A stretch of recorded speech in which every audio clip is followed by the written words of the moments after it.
दोस्तों बीपीएससी शिक्षक भर्ती का यह क्लास नंबर जो ये 40 होने वाला है और हम उम्मीद करते हैं जो भी यहाँ तैयारी कराया जाता है बहुत ही बेटर लेवल का तैयारी कराया जाता है। और कुछ लोग ऐसा भी कमेंट करने को मिल रहा था कि सिर्फ एससीईआरटी का नोट से ही पीडीएफ से ही काम चल जाएगा। तो जिन लोगों को पढ़ने का विशेष तवल्लु हो रही है तो वहाँ जाके आप इस पीडीएफ को प्रिंट निकलवा सकते हैं और ज़्यादा खर्च नहीं पड़ेगा। इस पीडीएफ को प्रिंट निकलवा के आप पढ़ सकते हैं। एससीईआरटी का नोट्स दिया हुआ है, बाकी लूसेंट बुक के माध्यम से यहाँ कराया जाता है। उसके साथ साथ जो कि स्पेशल करंट अफेयर भी चलता है और उसके बाद साइंस में जो कि बायोलॉजी स्टार्ट है, फिजिक्स केमिस्ट्री भी खत्म हो गया है। महेश बनवार लूसेंट सारा बुक से ख़त्म करने के बाद जो है ये साइंस जो चल रहा है अभी दृष्टि पब्लिकेशन से चल रहा है और यह जो है ये इसका भी लास्ट चैप्टर बायोलॉजी ही चल रहा है जो कि इसको भी ख़त्म करने के बाद जो है अब एग्ज़ाम में बहुत ही कम तिथि बची हुई है। जो संभावित तिथि दिया गया था बीपीएससी के द्वारा वह जो है अब संभावित तिथि बहुत ही नज़दीक आने वाली है और ज़्यादा समय नहीं बच गया, इसलिए इसका आप रिवीजन के रूप में जो है वो देखा जाएगा। तो जो भी होमवर्क दिया गया था और होमवर्क की बात कीजिएगा तो होमवर्क जो है हमारे इस एफएमएससी का जो दूसरा ग्रुप बना दिया गया है 2.0 करके और उसका पिन कमेंट बॉक्स में पिन भी किया हुआ है और उसमें जाके आप वहाँ से ग्रुप ज्वाइन कर सकते हैं और उसके बाद पीडीएफ देख सकते हैं और पीडीएफ को आप पढ़ सकते हैं।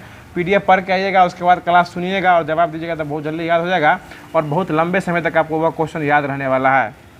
तो जैसा कि याद दिया गया था होमवर्क के माध्यम से मतलब जो चल रहा है क्लास 10 का हिस्ट्री चल रहा है अभी, तो क्लास 10 की हिस्ट्री में जो 4 चैप्टर दिया गया तो कल जो है वह 4 चैप्टर ख़त्म कर दिया गया था और आज जो बाकी का 4 चैप्टर है उसको ख़त्म करने का प्रयास किया जाएगा। उसके बाद जो सिलसिलेवार ढंग से जो होमवर्क दिया गया था भूगोल में उसको भी ख़त्म किया जाएगा। आपको दृष्टि में जो चल रहा था बायोलॉजी में जो कि आज ब्लड है कुछ, उस ब्लड को भी ख़त्म किया जाएगा और उसके बाद जो दिया गया था विभिन्न रिपोर्ट और सूचकांक जो कि सूचकांक भी को ख़त्म करने का प्रयास किया जाएगा। इसलिए वीडियो के अंत तक बने रहिएगा और जो भी लोग अभी तक चैनल को सब्सक्राइब नहीं किए हैं तो चैनल को सब्सक्राइब कर लीजिए क्योंकि ऐसे नॉलेजेबल वीडियो जो है आप तक सबसे पहले पहुंच जाएगा। जैसे ही सब्सक्राइब कीजिएगा, सब्सक्राइब करने के साथ जो सामने बेल बटन होगा जिसको नोटिफिकेशन बेल कहते हैं उसको उस पर क्लिक करके उसको ऑल पे सेट कर दीजिएगा। तो जो भी यहाँ पीडीएफ और जो भी वीडियो डाला जाता है वो सबसे पहले आप तक पहुँच जाएगा, उसको आप सबसे पहले देख और समझ सकते हैं। तो बताइएगा आज का पहला क्वेश्चन को स्टार्ट कर रहे हैं।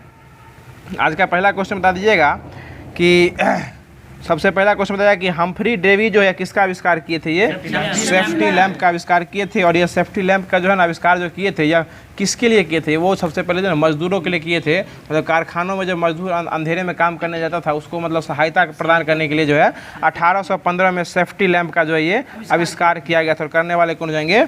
हम्फ्री डेवी हो जाएंगे। आगे बताएगा क्वेश्चन जो है कि सर्वप्रथम सूती कपड़ों की नींव जो है यह बम्बई में डाली गई थी और कब डाली गई थी? ये 1851 में सबसे पहले यह जो है सूती कपड़ों का जो है नींव रखा गया था और कहाँ रखा गया था? ये बम्बई में रखा गया था। आगे बता दीजिएगा क्वेश्चन हो जाएगा कि 1917 में जो है ना कलकत्ता में सबसे पहले कौन सा मिल स्थापित किया गया था? ये हो जाएगा जूट मिल। जूट मिल जो स्थापित किया गया था कलकत्ता में कब हुआ था? ये 1917 में किया गया था। आगे बता चला क्वेश्चन हो जाएगा कि टिस्को की स्थापना कब हुई थी? 1907 में। और इसकी स्थापना करने वाले कौन हो जाएंगे? जमशेद जी टाटा के द्वारा जो है टिस्को की स्थापना की गई थी। और टिस्को किसकी कंपनी हो जाएगी? ये स्टील वाला स्टील प्लांट की कंपनी हो जाएगी जो कि आज तो नहीं है, मतलब कुछ दिन में आने वाला है। फिर से डिवीजन चल रहा है भूगोल में। टिस्को की जो एल्यूमिनियम की कंपनी खुली थी स्टील वाली, वो सारा चीज़ का जो चर्चा जो है देखने को मिलने वाला है। आगे बता दीजिएगा कि भारत में जो बैंकों की स्थापना हुई थी तो इसमें बताइएगा कि पंजाब नेशनल बैंक की स्थापना कब हुई थी? पीएनबी के 1895। इसमें 95 दे लेगा, 1994 होना चाहिए। 1894 में ये हुआ था और 1994 में एचडीएफसी बैंक की स्थापना हुई थी। आगे बता दीजिएगा कि बैंक ऑफ इंडिया की स्थापना कब हुई थी? 1906 में बैंक ऑफ इंडिया की स्थापना हुई थी और इंडियन बैंक की स्थापना 1907 में किया गया था। आगे बताइएगा क्वेश्चन हो जाएगा, अगला क्वेश्चन बता दीजिएगा कि मजदूर ने चार्टिस्ट आंदोलन जो है मजदूर ब्रिटेन में जो है चार्टिस्ट आंदोलन शुरू किया गया था मजदूरों के द्वारा, यह कब किया गया था? ये 1838 में किया गया था। ब्रिटेन में मजदूरों के द्वारा चार्टिस्ट आंदोलन जो है वो शुरू किया गया था। आगे बता दीजिएगा कि एआईटीयूसी की स्थापना कब किया गया था? 1920 में किया गया था और इसके प्रथम अध्यक्ष किसको बनाया गया था? लाला लाजपत राय को जो है बनाया गया था। और इसकी स्थापना किसके द्वारा किया गया था? एनएम जोशी के द्वारा जो इसकी स्थापना जो है वो किया गया था। और ये कब किया गया था? 1920 में किया गया था। और अंतर्राष्ट्रीय श्रम संगठन यानी ILO इंटरनेशनल लेबर ऑर्गेनाइजेशन की स्थापना कब किया गया था? 1919 में किया गया था। और इसका मुख्यालय कहाँ है? जेनेवा में। और जेनेवा कहाँ पड़ता है? स्विट्जरलैंड में जो कि जेनेवा पड़ता है। आगे बताएगा कि मजदूर संघ अधिनियम जो यह कब आया था? 1926 में जो है मजदूर में जो ट्रेड यूनियन एक्ट जो आया था मजदूरों के लिए, यह 1926 में आया था। अगला क्वेश्चन बताइएगा कि सेफ्टी लैम्प के आविष्कार कौन किए थे? हम्फ्री डेवी के द्वारा किया गया था। और जमशेदजी टाटा जो थे वो टाटा स्टील की स्थापना कब किए थे? 1907 में किया गया था। तो बताइएगा क्वेश्चन हो जाएगा कि भारत में Tata hydro electric power station इसकी स्थापना कब किया गया था? ये इसके ठीक उसके 3 साल बाद 1910 में किया गया था। आगे बताइएगा क्वेश्चन हो जाएगा कि भारत के लिए पहली फैक्ट्री एक्ट कब आई थी? 1881 में फैक्ट्री एक्ट आया था। 1881 में किसके काल में आया था? ये लॉर्ड रिपन के शासन काल में आया था। रिपन। आगे बता दीजिएगा क्वेश्चन होगा कि दुनिया के सबसे पहले जो है रेल का उद्घाटन कब किया गया था? 1863। ये भारत में हो जाएगा, 1863 में हो जाएगा, दुनिया में तो भारतीय हो जाएगा इसमें। और यह जो है कहाँ से कहाँ तक चली थी? मुंबई से लेके थाने तक चली थी। 1853 ना होगा, 1863 में 53 होना चाहिए। हाँ, दुनिया में सबसे पहले, ठीक है बोल रहे हैं, सबसे पहले इंग्लैंड में ही चला था। ठीक है, आगे बताइएगा क्वेश्चन हो जाएगा कि पाटलिपुत्र का पुराना नाम, पाटलिपुत्र किसका पुराना नाम हो जाएगा? पटना का हो जाएगा। इसकी स्थापना जो है किस वंश के राजा के द्वारा किया गया था? हरिया के वंश के राजा थे, वो उसकी स्थापना किए थे। और यह जो है किसके, ये स्थापना करने वाले कौन हो जाएंगे? उदयन हो जाएंगे। और किसके पुत्र हो जाएंगे? ये शत्रु, अजात शत्रु के पुत्र हो जाएंगे, वो उदयन हो जाएंगे। और ये किस शताब्दी में इसकी स्थापना किए थे? 5वीं शताब्दी, यानी 5वीं शताब्दी में जो है ना इसकी स्थापना किया गया था। और उसकी स्थापना करने के बाद मगध की राजधानी कहाँ बना दिया गया था? पाटलिपुत्र ही जो है यह राजधानी बना दिया गया था। आगे बता दीजिएगा क्वेश्चन हो जाएगा कि किसके दरबार में सेल्यूकस निकेटस आया था? चंद्रगुप्त मौर्य के दरबार में यह जो है सेल्यूकस निकेटस आया था। और ये कहाँ से आया था?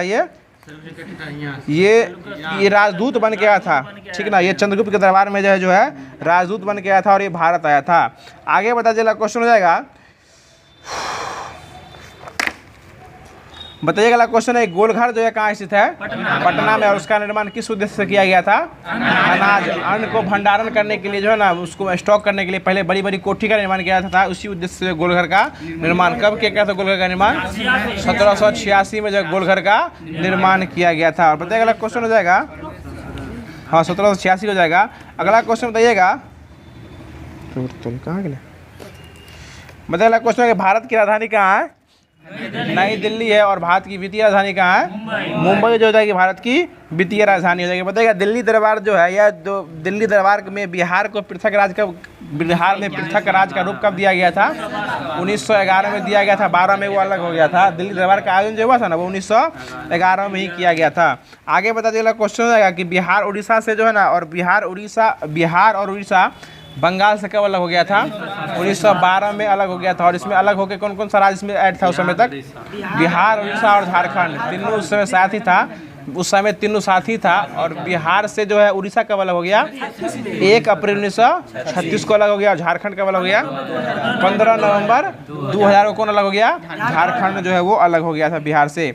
आगे बता दीजिएगा क्वेश्चन हो जाएगा कि भारत में जो है ना भोजपुरी भाषा जो है किस क्षेत्र में बोली जाती है? हाँ, ये उत्तरी क्षेत्र में, उत्तरी और पश्चिमी क्षेत्र में जो है ना, ये उत्तरी पूर्व उत्तर प्रदेश में और पश्चिम के बिहार में जो है भोजपुरी भाषा जो है बोली जाती है। उत्तर प्रदेश के पूर्वी भाग में और पश्चिम भाग के बिहार के पश्चिमी भाग में जो क्या बोली जाती है? भोजपुरी भाषा बोली जाती है।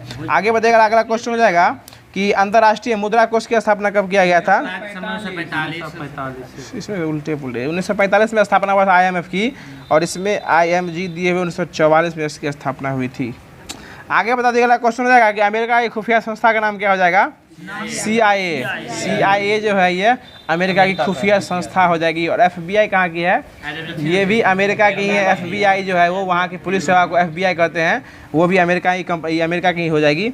आगे बताइएगा क्वेश्चन हो जाएगा कि 1780 में जो है कौन सा पत्र आया था? ये बंगाल गजट, ये जो समाचार पत्र था उसको लाने वाले कौन हो जाएंगे? जेम्स हिक्की हो जाएगा। और किस भाषा में था ये? ये अंग्रेजी भाषा में था। जेम्स हिक्की द्वारा लाया गया था। ये अंग्रेजी भाषा हो जाएगा ना। उसके बाद बताइएगा कि हिंदी भाषा में जो पहला पत्र आया था वो कौन था? वो उदंत मार्तंड था। उसको लाने वाले कौन हो जाएंगे? 1826 में कौन? जुगल किशोर। हाँ, जुगल किशोर के द्वारा लाया गया था। और पहला फारसी वाला जो पत्रिका आया था वो कौन था? मिरातुल अखबार। और वो लाने वाले कौन थे? राजा राम मोहन राय। और इसी को इन्हीं को पत्रकारिता का अग्रदूत कहा गया था, राजा राम मोहन राय को। ये फारसी भाषा में हो जाएगा। और हिंदी भाषा कौन हो जाएगा? उदंत मार्तंड हो जाएगा। और ये बंगाली भाषा कौन हो जाएगा? ये हो जाएगा दिग्दर्शन। दिग्दर्शन जो हो जाएगा वो बंगाली में हो जाएगा, और उर्दू का भाषा कौन हो जाएगा? उर्दू भाषा का जाहे जहानुमा। जाहे जहानुमा जो कौन सी भाषा में हो जाएगा?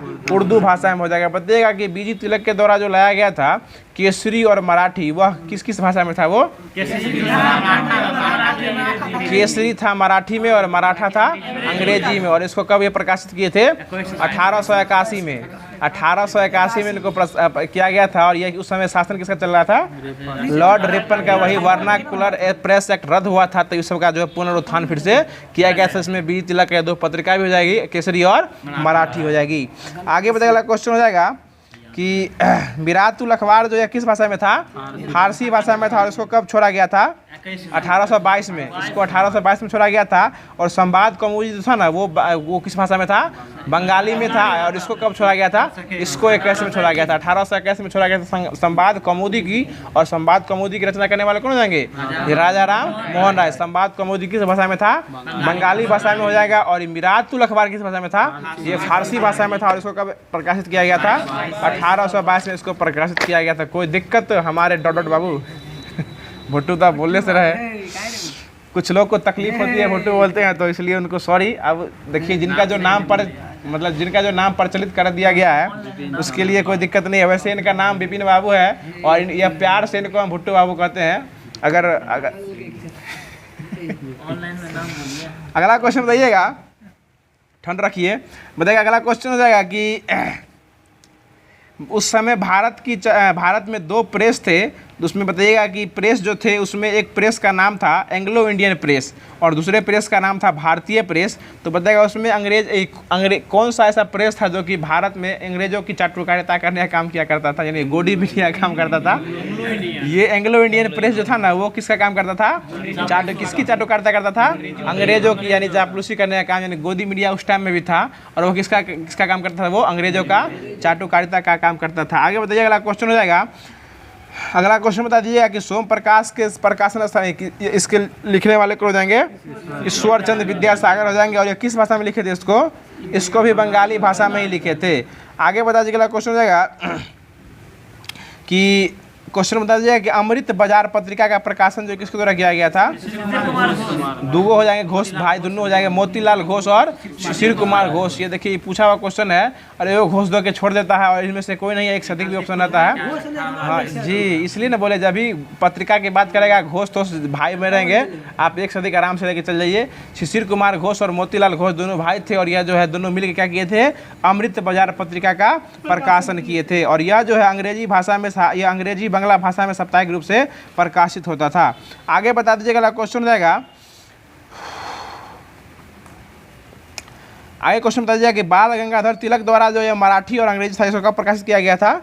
1881 में इसको जो है प्रकाशित किया गया था। बता दीजिएगा कि बंगाल में उग्रवाद फैलाने का काम जो है यह किसकी पत्रिका में किया गया था? ये बंगाल में उग्रवाद जो फैलाया गया था किसकी पत्रिका था? ये अरविंद घोष और बारिंद्र कुमार घोष। अरविंद घोष और बारिंद्र कुमार घोष। और इसकी पत्रिका का नाम क्या हो जाएगा? युगांतर पत्रिका। जो कल सेट में भी क्वेश्चन था, युगांतर पत्रिका, युगांतर, इसमें युगांतर लिखा है कि युगांतर पत्रिका ही होगा, युगांतर पत्रिका। और ये वंदे मातरम पत्रिका हो जाएगा। ये दोनों जो थे, इसमें जो है बंगाल में क्या हुआ था? इससे उग्रवाद फैलाने का काम जो है इसी के माध्यम से किया गया था। आगे बता दीजिएगा, अगला क्वेश्चन है कि यंग इंडिया और हरिजन पत्रिका प्रकाशन कौन किए थे? महात्मा गांधी के द्वारा यह किया गया था। आगे बताइएगा, इंडिपेंडेंस जो है, इंडिपेंडेंस, इसके लेखक कौन हो जाएंगे? मोतीलाल नेहरू। और ये कब लिखे थे? 1919 में इंडिपेंडेंस को प्रकाशित किया गया था। किसकी प्रकाशन किया गया था 1919 में? इंडिपेंडेंस के। और इसको लिखने वाले कौन हो जाएंगे? मोतीलाल नेहरू हो जाएंगे। आगे बता दीजिएगा, अगला क्वेश्चन हो जाएगा कि इंडिपेंडेंट जो था, साप्ताहिक इंडिपेंडेंट, इसको जो है कौन 1930 में प्रकाशित करने का काम किया, प्रकाशित किए थे ये 1930 में? ये एम एन राय को द्वारा जो है 1930 में इसको जो है प्रकाशित किया गया था। अगला क्वेश्चन बता दीजिएगा, जो कि अंग्रेजी का साप्ताहिक पत्रिका हो जाएगा। बताएगा मौलाना आज़ाद के द्वारा जो है, मौलाना आज़ाद के द्वारा जो है कौन सी पत्रिका निकाला गया था? अल हिलाल और बिल हिलाल। अल बिलाल और अल हिलाल जो है ये दोनों पत्रिका किसको निकाला गया था? मौलाना अबुल कलाम आज़ाद के द्वारा हो जाएगा। और यह जो है ना, अल बिलाल कहाँ से निकाला गया था? कलकत्ता से। अल बिलाल कहाँ से निकला था? कलकत्ता से निकला था। आगे बता दीजिएगा, अगला क्वेश्चन हो जाएगा कि इसके प्रकाशन कौन किए थे? ये मोहम्मद अली के द्वारा किया गया था, मैं इसी के द्वारा किया गया था। और यह जो है कब इसको छोड़ा गया था? ये उर्दू भाषा में हो जाएगा। ये किस भाषा में हो जाएगा? ये उर्दू भाषा में हो जाएगा। बताइएगा गदर पत्रिका का स्टार्टिंग करने वाले कौन जाएंगे? लाला हरदयाल। और यह जो है इसकी स्थापना कहाँ किए थे? ये सैन फ्रांसिस्को हो जाएगा। और इसी का पहला लाइन का रखा गया था अंग्रेजी राज का काला चिट्ठा हो जाएगा। ठीक है, बताइएगा क्वेश्चन हो जाएगा कि लॉर्ड लिटन द्वारा जो है कौन सा एक्ट लगा के जो है इन सारे पत्रिकाओं पर प्रतिबंध लगा दिया गया था? वर्नाकुलर प्रेस एक्ट लाया गया था। कब लाया गया था? ये 1878 में लाया गया था। लिटन लाया था, इसको हटा कौन दिया था? रिपन जो है इसको रद्द कर दिया था। 1881-82 दोनों दे देता है। आगे बता दीजिएगा क्वेश्चन हो जाएगा कि अंग्रेजों ने ग्रीष्मकालीन राजधानी कहाँ बनाई थी? अपना शिमला बना दिया था। आगे बता दीजिएगा कि कांग्रेस का विभाजन जो हुआ था प्रथम बार, ये कब हुआ था? 1907 में हुआ था। इसमें किस किस का विभाजन हुआ था? गरम दल और नरम दल में क्या हुआ था? विभाजन कर दिया गया था। ठीक है ना। और इसकी अध्यक्षता, इस अधिवेशन की अध्यक्षता कौन कर रहे थे? रासबिहारी घोष। रासबिहारी घोष के द्वारा क्या किया गया था? अध्यक्षता किया गया था। आगे बता दीजिएगा, अगला क्वेश्चन हो जाएगा कि किस पत्रिका को जो है ना, किस पत्रिका के कारण जो है राजा राम मोहन राय को जेल जाना पड़ा था? यही यही मिरातुल अखबार जो फारसी भाषा में था, इसी के कारण राजा राम मोहन कहाँ गए थे? जेल गए थे। आगे बता दीजिएगा, अगला क्वेश्चन है कि यंग इंडिया के प्रतिपादन कौन किए थे? है यंग इंडिया पत्रिका है, वो संस्थापना करने वाले नहीं, यंग इंडिया वो हो जाएंगे हेनरी बिनियन डिरीजो के द्वारा किया गया था। ये पत्रिका जो है ना, ये आपको स्टार्टिंग करने वाले कौन हो जाएंगे? महात्मा गांधी के द्वारा स्टार्टिंग प्रकाशन किया गया था। बताइएगा, अगला क्वेश्चन है कि कौन सी पत्रिका थी जो कि वर्नाकुलर प्रेस एक्ट से बचने के लिए अपनी भाषा बदल के अंग्रेजी में छपने लगी थी? यही अमृत बाजार पत्रिका थी, जिसकी छापने वाले कौन थे? ये शिशिर कुमार घोष और मोतीलाल घोष। ये दोनों घोष, नेहरू नहीं, मोतीलाल घोष परिवार के दोनों थे। और यही पत्रिका जो था वो अपने आप को बचाने के लिए वर्नाकुलर प्रेस एक्ट से बचने के लिए जो अपने भाषा को क्या कर दिया था? चेंज कर दिया था। ये क्वेश्चन पूछने का संभावना जो है अधिक से अधिक रहता है। किसको चेंज कर दिया गया था? तो वर्नाकुलर प्रेस एक्ट से बचने के लिए इसको क्या कर दिया गया था? भाषाओं को चेंज कर दिया गया था। अब जो है अब स्टार्ट हो रहा है भारत का भूगोल, जो कि इसमें दिया गया था भारत में सिंचाई है और कुछ फसल का जन्म स्थान जो है उसको स्टार्ट करना है। और आप लोग बताने का प्रयास भी किया कीजिएगा, अगर जानते हैं तो पढ़ के आए होंगे। अगर कोई होमवर्क जो दिया जाता है उसको पढ़ के आए होंगे तो जरूर बताइएगा, और नहीं पढ़ के आए तो कल से पढ़ के आइएगा और उसको बताने का प्रयास जो है स्पष्ट रूप से किया कीजिएगा। तो पहला अगला क्वेश्चन बता दीजिएगा कि भारत में भारतीय कृषि अनुसंधान संस्थान जो है, यह पूसा वाला जो होता है, ये एग्रीकल्चर वाला, इसकी स्थापना कब हुआ था? 1905 में। और ये किसके काल में स्थापना हुआ था? इसको लॉर्ड कर्जन के काल में जो है, यानी ये राजेंद्र कृषि विश्वविद्यालय जो है पूसा कहाँ है? ये पूसा समस्तीपुर में पड़ता है। इसकी स्थापना कब हुआ था? 1905 में हुआ था। 1905 देता है, 5-4 कहीं नहीं देता है, 1905 देता है। आगे बता दीजिएगा, क्वेश्चन रहेगा कि राष्ट्र, सुनिए भुट्टू बाबू क्या फल्ला करते हैं? 5 तो हम बोल रहे थे, कहाँ टेंशन ले रहे हैं? हम जो बोल रहे हैं उसको सुनने का प्रयास कीजिए ना। आप कहीं और व्यस्त हो जाते हैं बीच बीच में, आप यूं ही डिस्टर्ब किया कीजिएगा तो अच्छा नहीं लगेगा। आप इतना अच्छा विद्यार्थी हो कि ये सब काम कीजिएगा। अगला क्वेश्चन बताइए, भारतीय कृषि अनुसंधान संस्थान यानी ICAR की स्थापना जो है यह कब किया गया था? 1929 में किया गया था। इसका मुख्यालय कहाँ बनाया गया था? नई दिल्ली में इसका मुख्यालय जो है वो बनाया गया था। तो ये बात याद रखिएगा कि राजेंद्र कृषि विश्वविद्यालय जो कि पूसा में पड़ता है, इसकी स्थापना 1905 में हुई थी। और भारतीय कृषि अनुसंधान परिषद यानी ICAR, इसका एग्जाम भी होता है कृषि वाला का, जिससे अथी बनिएगा, कृषि समन्वयक जो बनते हैं, ब्लॉक कोऑर्डिनेटर जिसको कहते हैं गाँव में कृषि विभाग का, इसी एग्जाम को पास करने का बनिएगा। तो इसकी स्थापना कब की गई थी? 1929 में किया गया था। इसका मुख्यालय कहाँ बनाया गया है? नई दिल्ली में बनाया गया था। बताइए, अगला क्वेश्चन हो जाएगा कि धान का फसल जो है इसका जन्म स्थान कौन सा देश हो जाएगा? भारत और इंडोनेशिया हो जाएगा। मक्का क्या हो जाएगा? मक्का अमेरिका, मक्का में हो जाएगा मध्य अमेरिका हो जाएगा। आगे बताएगा रबर का क्या हो जाएगा? दक्षिण अमेरिका हो जाएगा, जो कि ब्राजील पड़ता हो जाएगा। ब्राजील इसका मुख्य उत्पादक हो जाएगा। दाल में उड़द का दाल कहाँ हो जाएगा? ये भारत। मसूर हो जाएगा चीन, और उड़द का दाल हो जाएगा तो भारत हो जाएगा।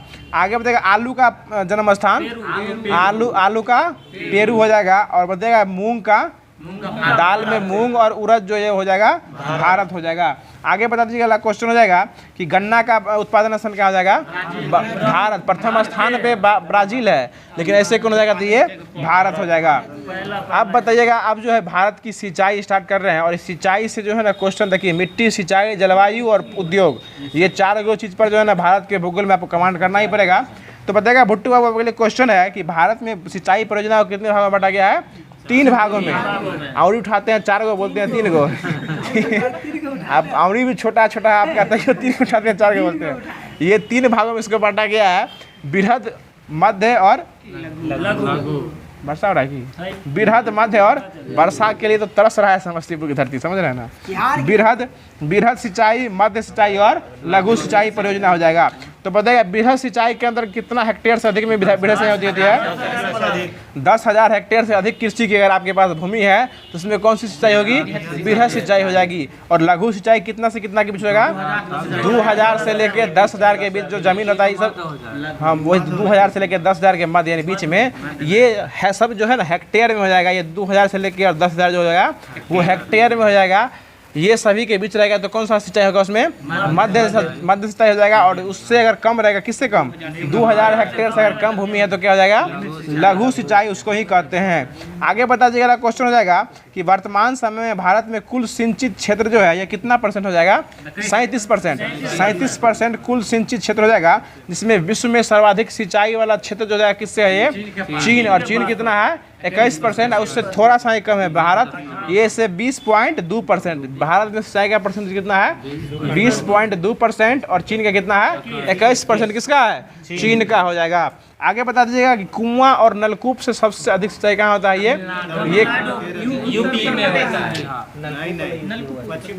सुनिए ना, वर्तमान समय में सबसे अधिक भारत में सिंचाई जो होता है ना, वो कुआं और नलकूप से होता है। कुआं से तो नहीं होता है, लेकिन नलकूप से होता है, ठीक ना? और ये परसेंटेज में पूछेगा तो ये हो जाएगा आपको 55%, 56% मानिए इसको, 55.9%। सबसे अधिक सिंचाई जो होती है ना भारत में किससे होती है? कुआं और नलकूप। नलकूप को ही बोरिंग कहते हैं, पंपिंग सेट जो कहते हैं उसी को बोरिंग कहा जाता है। और तालाब से सबसे अधिक सिंचाई कहाँ होती है?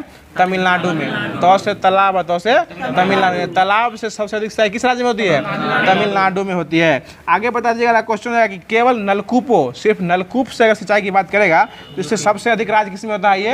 ये उत्तर प्रदेश सघन राज्य हो जाएगा, जो कि सबसे अधिक सिंचाई जो होती है इससे किससे होती है? ये नलकूप से होती है। और ये कहाँ होती है? ये उत्तर प्रदेश से। और तालाब से किससे होती है? ये तमिलनाडु में हो जाएगी। आगे बता दीजिएगा, अगला क्वेश्चन हो जाएगा कि सिंचाई परियोजना इसके लिए लाया गया था। तो बताइएगा दमन गंगा सिंचाई परियोजना जो है किस नदी पर है? ये दमन गंगे नदी पर हो जाएगा। और यह जो है इसको पानी जो है गुजरात के वलसाड जिले में इसको स्थापित किया गया है। तो बताइएगा कि ये दमन गंगा नदी जो है कहाँ से बहते हुए जाती है और कहाँ जाके गिर जाती है?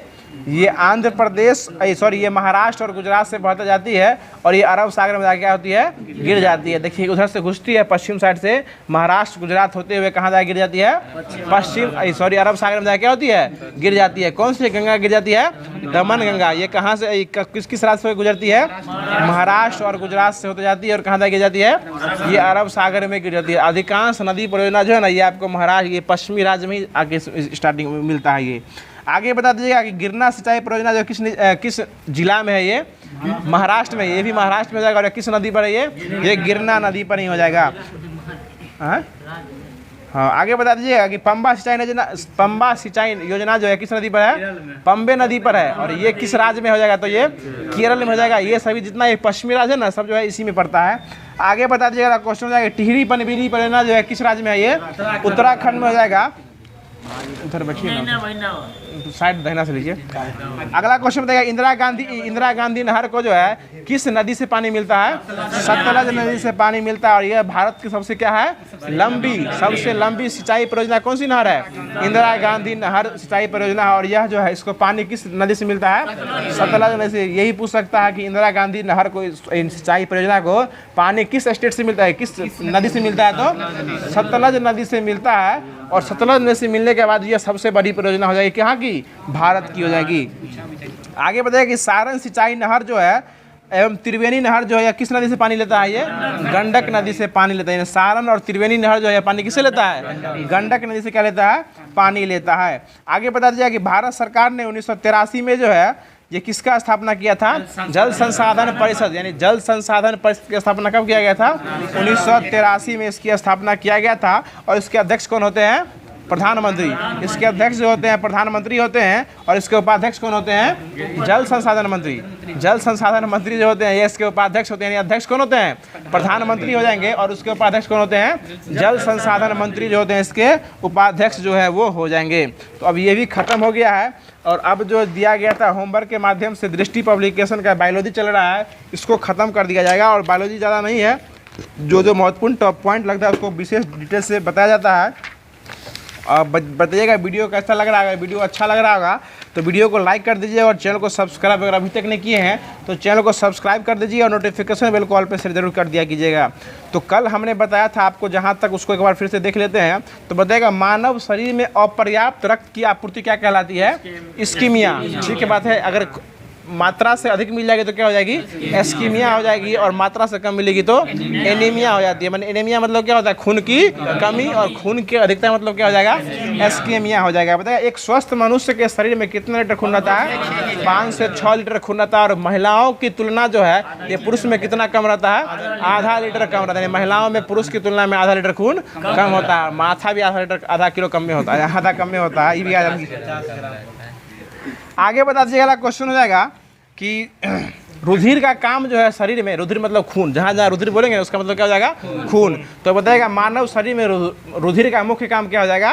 ऑक्सीजन को पहुँचाना। यानी जहाँ जहाँ खून है वहाँ वहाँ क्या है? ऑक्सीजन है। मतलब नाखून में, एक बाल में खून नहीं है, इसका मतलब क्या है? वहाँ ऑक्सीजन नहीं है। देखिएगा नाखून काटने वक्त दर्द जो है वो नहीं होता है, क्योंकि वहाँ खून क्या कहते हैं? ऑक्सीजन और खून दोनों नहीं हो जाएगा। तो बताइएगा क्वेश्चन है कि रक्त जो है हमारे शरीर में किस के कारण थक्का नहीं बनता है? ये हिपेरिन के कारण जो है रक्त जो हमारे शरीर के अंदर जो वो थक्का नहीं बनता है। लेकिन जैसे ही कहीं कट जाता है या फूट जाता है तो तुरंत से थक्का बन जाता है। तो जैसे ही हवा से अभिक्रिया करता है तो वह किसके कारण थक्का बना जाता है? फाइब्रोनिजोन के कारण। वो विटामिन हो जाएगा तो उसमें विटामिन के ले लेंगे, लेकिन उसमें अगर इसमें बात करेगा तो क्या हो जाएगा इसका? फाइब्रोनिजोन। नहीं, फाइब्रोनिजोन जो है थ्रोम्बिन नामक लवक पाया जाता है। और थ्रोम्बिन जो है जैसे ही आरबीसी के साथ हवा की अभिक्रिया करती है तुरंत क्या करती है? रक्त को थक्का बना देता है। जैसे ही हल्का कटता है कुछ देर के बाद वहाँ पे क्या होता है? उसको थोड़ा देर चाप के रखिएगा तो क्या होता है? खून बहना रुक जाता है। वो तुरंत वहाँ पे फाइब्रोजिनोन आता है, तुरंत वो क्या करता है? रोक देता है। पीछे से खून आना क्या करता है? बंद कर देता है। और ये फाइब्रोनिजोन जो हमारे शरीर के अंदर पाया जाता है, लेकिन शरीर के अंदर जो है वो खून थक्का नहीं बनता है। इसके कारण क्या हो जाएगा? हिपेरिन के कारण शरीर के अंदर खून थक्का नहीं बनता है, और शरीर के बाहर जो है वो फाइब्रोनिजोन के कारण क्या होता है? शरीर खून का थक्का बन जाता है। तो आगे बताएगा क्वेश्चन हो जाएगा कि रुधिर वर्ग यानी ब्लड ग्रुप का खोज कौन किए थे? कार्ल लैंडस्टीनर के द्वारा जो है खून का, ब्लड ग्रुप का क्या किया गया था? खोज किया गया था। और ब्लड ग्रुप कितने प्रकार के होते हैं? 4 प्रकार के होते हैं। कौन कौन होते हैं? ए, बी, ओ और ए बी। ए, बी, ओ और ए बी हो जाएंगे। तो बताएगा क्वेश्चन हो जाएगा कि रक्त दाब को मापने वाला यंत्र क्या कहलाता है? स्फिग्नोमैनोमीटर हो जाएगा। बताएगा क्वेश्चन हो जाएगा कि मानव शरीर का रक्त दाब जो है यह वायुमंडलीय दाब से क्या होता है? अधिक होता है। मानव शरीर का जो रक्त ब्लड प्रेशर होता है वह वायुमंडलीय के दाब से क्या होता है? अधिक होता है। जैसे ही हम लोग ऊंचाई पर जाते हैं तो हमारा वायुमंडलीय दाब क्या होता है? घटने लगता है। इसलिए हम लोग क्या करते हैं? तेजी से सांस लेने का प्रयास करते हैं। आगे बता दीजिए कि बुढ़वा में यानी वृद्ध होने पर जो है हमारे शरीर का ब्लड प्रेशर क्या होता है? बढ़ जाता है। जैसे जैसे वृद्ध होते हैं हाँ तो क्या होता है? ब्लड प्रेशर बढ़ जाता है। इसलिए कहता है कि बुढ़वा को ज़्यादा गुस्सा उठता है। आगे बता दीजिएगा क्वेश्चन है कि मनुष्य में एंटीजन जो है कितने प्रकार के होते हैं? एंटीजन जो है वो कितने प्रकार के होते हैं? 2 होते हैं। एंटीजन ए और एंटीजन बी हो जाएगा। और एंटीबॉडी कितने होते हैं? ये भी 2 होते हैं। एंटीबॉडी ए और एंटीबॉडी बी। देखिए एंटीबॉडी जहाँ भी होगा वो स्मॉल ए बी आएगा, और एंटीजन जहाँ जहाँ आएगा वो कैपिटल ए और बी होगा। याद रखिएगा एंटीबॉडी क्या होता है? हमेशा स्मॉल। एंटीबॉडी स्मॉल हो जाएगा और एंटीजन क्या होगा? कैपिटल हो जाएगा। जहाँ जहाँ एंटीबॉडी की चर्चा होगी वो कैसी रहेगी?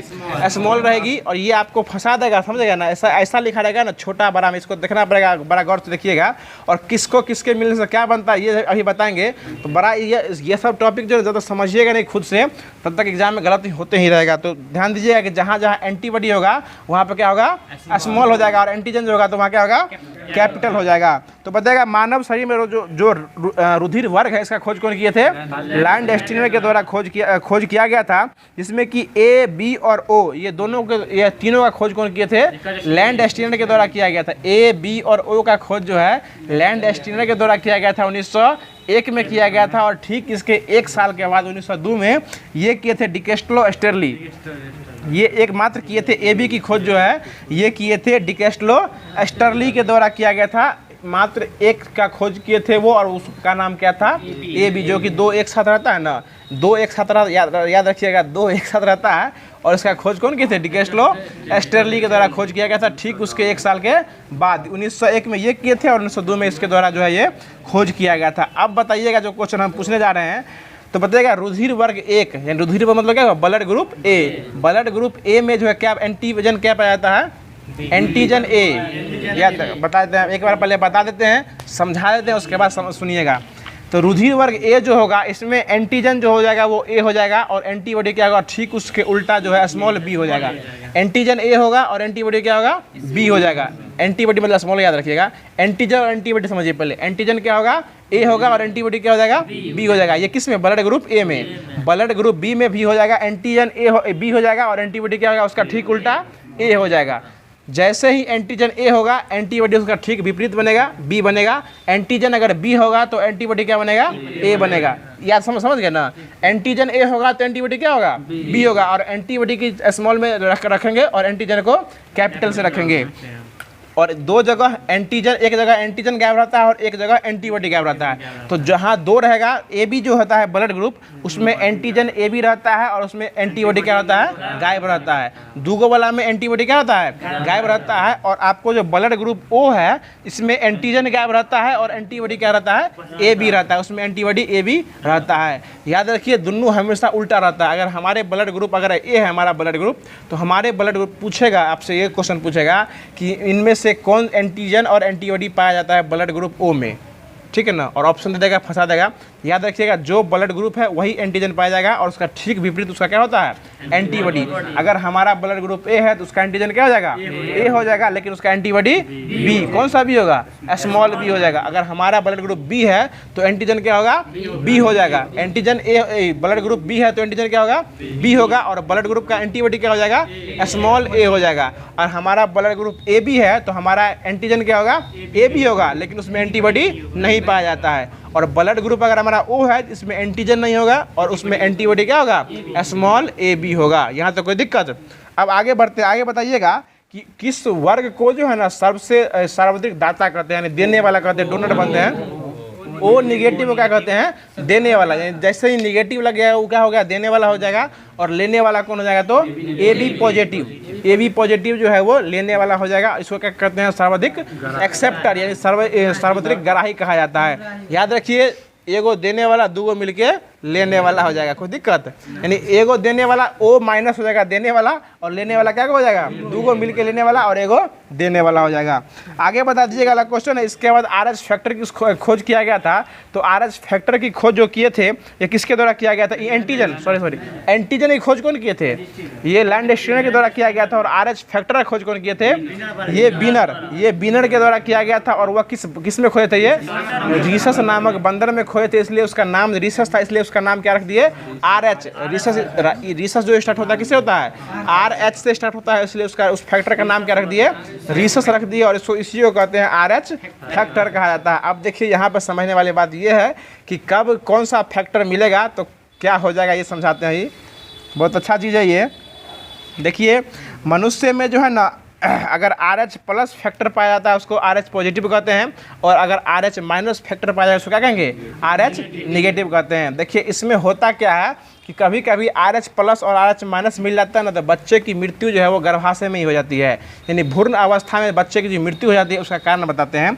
और यह जो होती है वो एरिथ्रोसाइटिस फिलेटिस के कारण होता है। और यह जो होता है एरिथ्रोसाइटिस फिलेटिस के कारण, इसमें ये होता है कि अगर पुरुष के पास आर एच प्लस है और महिला के पास आर एच माइनस है, और ये दोनों का ब्लड ग्रुप जब मिलेगा तो उससे क्या होता है, रक्त का थक्का बन जाता है, और उससे बच्चे की मृत्यु जो है वो गर्भाशय में ही हो जाती है। यानी भ्रूण की मृत्यु जो है वो हो जाती है। यानी ये पूछ देगा आपसे कि इसलिए जब भी शादी उदी कीजिएगा तो ब्लड ग्रुप चेक करा कीजिएगा कि अगर आपका पॉजिटिव है तो अगला का निगेटिव नहीं होना चाहिए, ठीक है ना।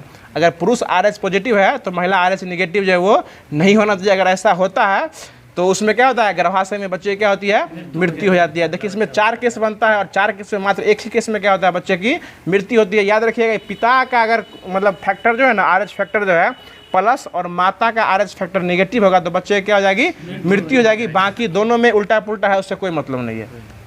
समझ गए उमाकांत बाबू, अगर आपका RH फैक्टर प्लस है, आप समझ गए समझ लो रोहित शर्मा, तो हर RH फैक्टर प्लस है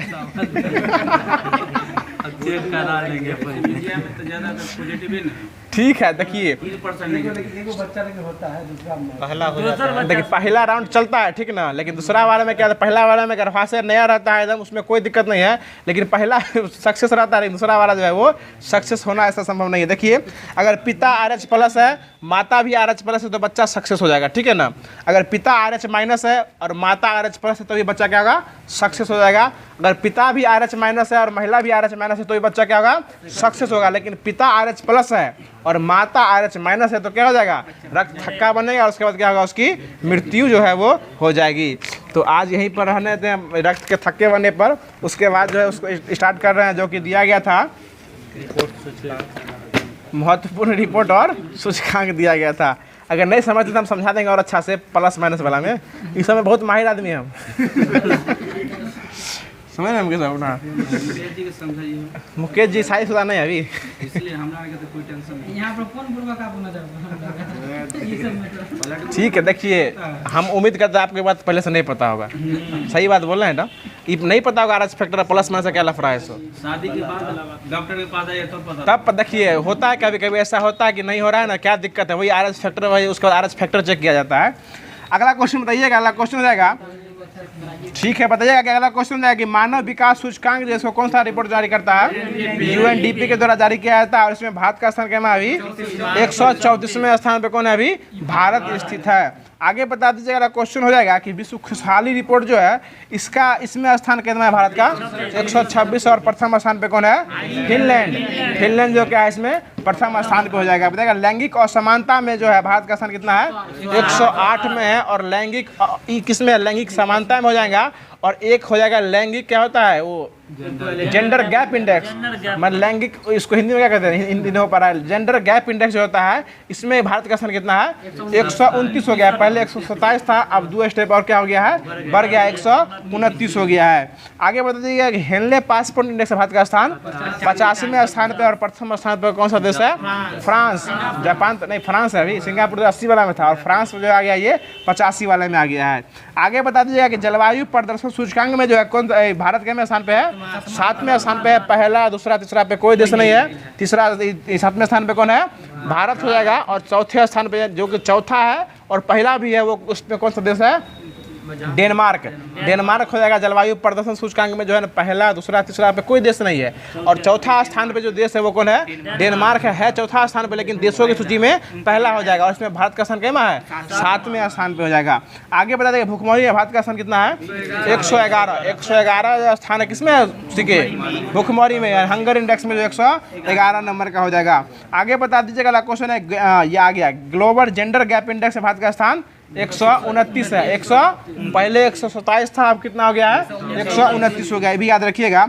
आगे बता दीजिएगा कि पर्यावरण प्रदर्शन सूचकांक में भारत का स्थान कितना है, 180 हो गया, 180 हो गया है पर्यावरण प्रदर्शन सूचकांक में 100, हाँ ठीक सही बोले, 186 पहले था, अब जो है 176 हो गया, ठीक है, इस पुराना डाटा दिए हुए इसमें।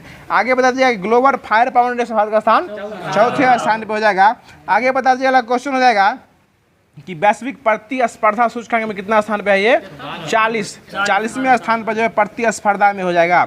आगे बता दीजिएगा कि अगला क्वेश्चन हो जाएगा कि एगो 39, ये 39 वाला नहीं दिलाई मैं, इसमें 39 नहीं दिया।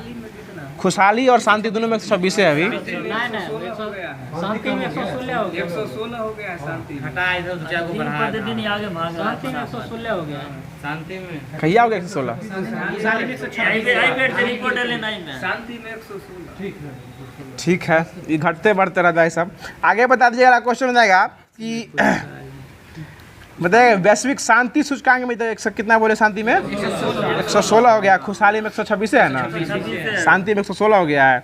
आगे बता दीजिएगा, अगला क्वेश्चन हो जाएगा कि ग्लोबल भ्रष्टाचार धारणा सूचकांक में भारत का स्थान कितना है। ये 93 नंबर पे भ्रष्टाचार धारणा सूचकांक में 93 स्थान पे हो जाएगा। और पहले स्थान पे कौन सा देश है, डेनमार्क। इसमें भ्रष्टाचार क्या है, सबसे कम हो जाएगा, इसमें भ्रष्टाचार सबसे कम हो जाएगा।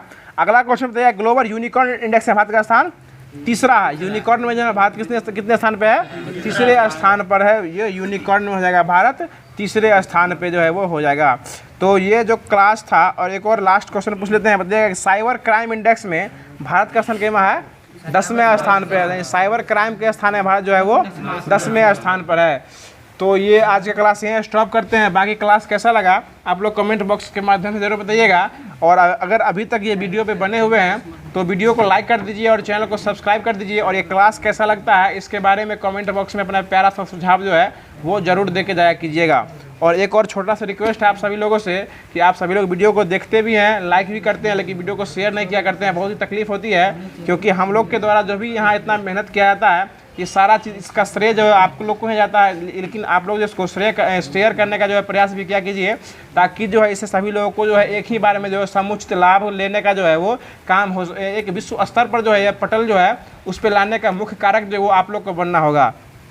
तो फिर मिलते हैं इसके अगले सेशन के साथ, इसके अगले वीडियो में। तब तक के लिए आप लोग हमारे चैनल से जुड़े रहिए। और जो भी लोग नए नए जुड़ रहे हैं और इससे पहले जो भी क्लास हो चुका है उसको नहीं देख पाए हैं, तो यूट्यूब में जाइएगा, होम पेज में जाइएगा और उसमें प्लेलिस्ट का ऑप्शन होगा। प्लेलिस्ट में जाके जो है सारा वीडियो जो है एक प्लेलिस्ट बना हुआ है बीपीएससी शिक्षक भर्ती रिवीजन करके 2024 में, उसको जो एक लाइन से देखने का प्रयास कीजिएगा। तो सारा चीज़ जो है एक एक स्टेप बाय स्टेप जो है तोड़ तोड़ के लास्ट में और कैसे कैसे होता है वो सारा चीज़ में बताया हुआ है। उम्मीद करते हैं अगर आपको समझ में नहीं आता तो एक बार नहीं, वीडियो को 2 बार देखा कीजिए। और जो होमवर्क यहाँ दिया जाता है उसको जरूर पूरा करके आया कीजिएगा, तो आपको अधिक से अधिक इसका लाभ देखने को मिलने वाला है। तो फिर मिलते हैं इसके अगले सेशन में। तब तक के लिए खुश रहिए, मुस्कुराते रहिए और हमारे चैनल को सब्सक्राइब करते रहिए। मिलते हैं, धन्यवाद, जय हिंद।